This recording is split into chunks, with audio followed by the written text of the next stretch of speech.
আন্দোলনের সময় যারা ভাবছিলাম আসল সিগমা, এখন দেখি সে আসলে একজন চুদনা। তিনি এলেন, জয় করলেন এবং চলেও গেলেন, বাট তারপর এমন কামব্যাক করলেন পুরাই গোয়া মারা খাই গেলেন। ওই ম্যাডাম ওই মতিন ভাই এনে ভুল কি বলছে? হ্যাঁ, উনি বুঝাইতে চাইছে লাভ ইজ লাভ, হোক সেটা ছেলের প্রতি হোক সেটা মেয়ের প্রতি, এখানে দোষ কি? না না না, কোনো দোষ নাই, সত্যি কথা কোনো দোষ নাই। কাশ ওই দিন তোর বাপে তোর মায়ের বিয়া না করে একটা পুলারে বিয়া করতো, তাই আর আজকে অন্তত তোদের এই খুমাগুলা দেখা লাগতো না। So what's up guys, welcome to another video. আর আজকের ভিডিওতে আমি এমন একজন লোককে নিয়ে কথা বলবো যে কিনা নিজের পুটকে নিজে মারতে বেশি পছন্দ করে।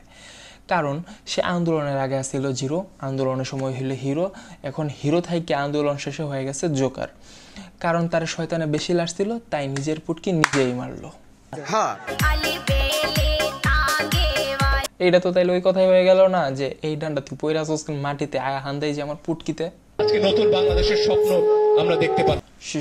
স্বপ্ন? কোন স্বপ্ন? আমরা যদি আপনার চোখে নতুন বাংলাদেশের স্বপ্ন দেখতে যাই না, তাহলে ওই নতুন বাংলাদেশে কোনো নতুন প্রজন্মের সৃষ্টি হবে না। উনি সমকামীদের পক্ষ নিয়ে কথাটা বলছেন, অথচ উনি একজন আইনজীবী হিসাবে এটাই ভুলে গেছে যে কোনটা অধিকার আর কোনটা অপরাধ। ये भी हो सकता है कि आप 2 और 10 के बारे में भूल चुके हो। আপনার পোস্ট অনুযায়ী অপরাধকে অধিকার বানানো কোনো ভুল কিছু না। সেই অনুযায়ী দেশের যুদ্ধের সময় শেখ হাসিনার বাপের অবদানও কিন্তু বেশিই আছিল। সেই অনুযায়ী দেশে শেখ হাসিনা যা ইচ্ছা তা করার অধিকারও সে রাখতো। তো ওই জায়গায় আপনি ফিঙ্গারিং করতে কেন গেছিলেন?